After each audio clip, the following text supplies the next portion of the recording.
Halo, assalamualaikum. Sebelumnya, saya hanya pernah 2 kali mencoba TWS Open Ear yang bentuknya macam anting menjepit daun telinga begini. Yang satu harganya 5 juta kurang 1.000 dan satu lagi 199.000 doang. Sungguh jomplang bukan? Tapi buat saya potensi dari form factor begini sungguh nyata ya untuk digemari.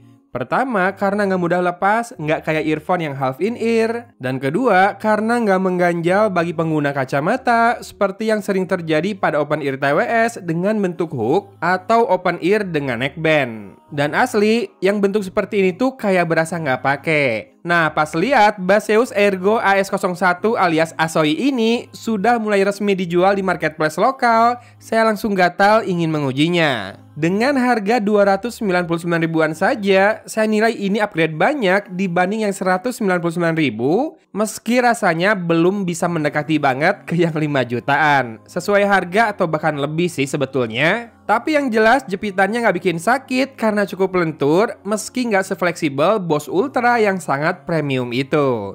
Finishing matte-nya juga lembut di kulit dan mungkin saran saja kalau buat pemakaian lama, better ambil yang warna hitam daripada kotor gitu ya. Warna putih yang saya beli ini terlihat putih susu atau creamy. Saya suka, tapi nggak tahu deh 3 bulan lagi masih bakal terlihat kece atau enggak. Charging case-nya agak bulky karena menyesuaikan dengan buds-nya dan spek teknisnya tuh seperti ini. Dia sudah pakai Bluetooth versi 5.3 dengan kodek SBC dan AAC. Tiap buds punya 10 mm driver dengan 40 mAh baterai yang beratnya sekitar 5 gram ya. Dan playtime diklaim hingga 6 jam di volume 70%. Di charging case-nya ada baterai 400 mAh dan earphone ini punya dual microphone buat INC.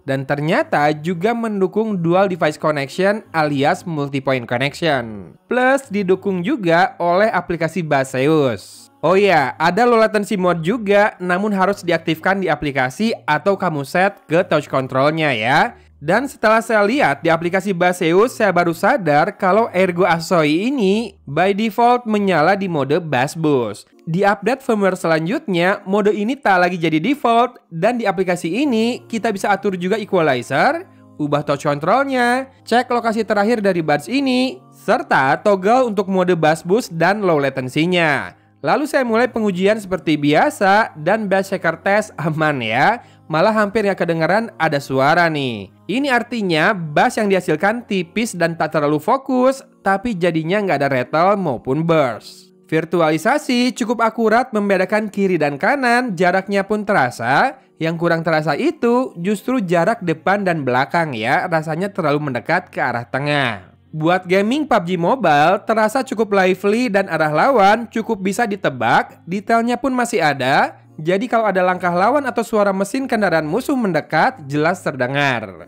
Dan delay di mode normal masih agak tebal memang, mendarat ke tanah masih terasa ada jeda sedikit hingga suaranya terdengar, dan ekor langkah saat saya berhenti berlari bisa 2-3 langkah. Dan untung ada low latency mode di mana klaimnya itu hanya 60 millisecond saja dan memang efek. Suara-suara gerakan sudah sinkron di mode ini dan ekor langkah itu menurun banget ke 0-2 langkah saja maksimal. Yang mana segini tuh udah bisa dimaklum buat saya, apalagi buat harganya ya. Sementara buat nonton video, delay sudah aman, bahkan gak perlu nyalain low latency mode juga. Dan mikrofonnya lumayan oke di mana noise cukup teredam. Karakter kayak suara robot yang merupakan efek kompresi masih cukup kentara ya, terutama pas banyak noise. Sedikit catatan, agak sering sampai peak ya perekamannya pas saya bicara alias ketinggian, jadi mungkin gain mah udah cukup, bahkan ini sepertinya rada dinaikin nih. Detail lumayan juga, jelas kalau buat komunikasi mah kayak gini. Ya, ini dia contoh perekaman audio dengan Baseus Airgo AS01. Dan bandingkan dengan suara yang direkam dengan kamera saya yang pastinya noise-nya lebih kentara ya. Jadi saya seperti biasa rekam dengan gangguan noise dari Cafe Noise Video yang saya play di YouTube di smartphone sebelah kiri dan kipas angin sebelah kanan. Lalu saya berhenti bicara dulu. Gimana? Barusan pas berhenti bicara noise-nya ikut turun atau enggak? Karena kan ini punya INC microphone, harusnya noise-nya ikut turun juga ya. Tapi simak aja terus dan siap-siap karena saya sekarang sudah pause videonya, kemudian kipasnya naik lalu mati pelan-pelan. Dan simak baik-baik sekarang, apakah suaranya lebih bulat, lebih berisi, lebih detail, lebih nggak putus-putus, lebih natural? Dan buat harga 300.000 kurang, segini mikrofonnya kepake nggak buat komunikasi? Terutama karena bentuknya yang kayak anting atau ear clips ini ya. Komen. Oke, saatnya masuk ke karakter suaranya, di mana bassnya sekali lagi terasa tipis, nggak bulat, nggak fokus, punch-nya kerasa sedikit, sementara boomnya menguap entah kemana. Sabar ya. Dan vokal jadi sektor paling kuat di earphone ini, clear, jelas, bening, dan juga balance. Conversation maupun lagu bisa disimak dengan baik. Dan treble terasa open dan airy, clear dan juga tidak tajam, gemerincing hadir pelan dan cukup enjoyable, tanpa terasa meruncing ke dalam telinga. Semuanya dibalut dengan power yang medium ke low ya. Meski sudah di volume 100% pun, jangan berharap terlalu kencang seperti earphone IM kamu. Jangan salah, earphone dengan tipe klip begini jelas bukan buat fokus menikmati kedalaman kualitas audio. Ini tuh digunakan untuk mendengarkan sesuatu sambil tetap beraktivitas dan memantau keadaan sekitar. Contohnya yang paling konkret mungkin bisa buat nemenin nge-gym biar bisa tetap dengerin instruksi, buat dipakai kerja di mana biasanya kita dipanggil-panggil sama orang lain, atau buat streaming pas lagi nunggu antrian. Kalau mau kualitas audio dan power lebih tapi tetap pengen open ear, yang air conduction dengan tipe hook atau neckband lebih saya sarankan.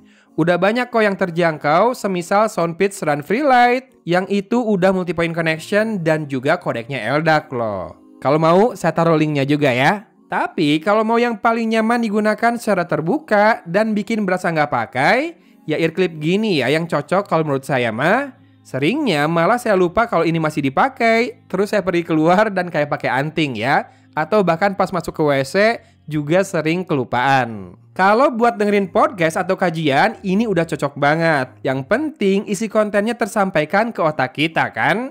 Dan jernih kok terdengar, secara SQ ini nggak berantakan. Cuma memang nggak bisa fokus dan bulat banget kayak IM. Kecuali kamu punya budget 5 juta dan beli Bose Ultra. Itu baru tuh, open ear yang kayak IM. Toh niat saya, ini mau saya pairing ke TV dan laptop saya, kebutuhannya memang buat streaming. Yang artinya selamat tinggal Baseus Bowie E3 yang sudah beberapa tahun menemani saya.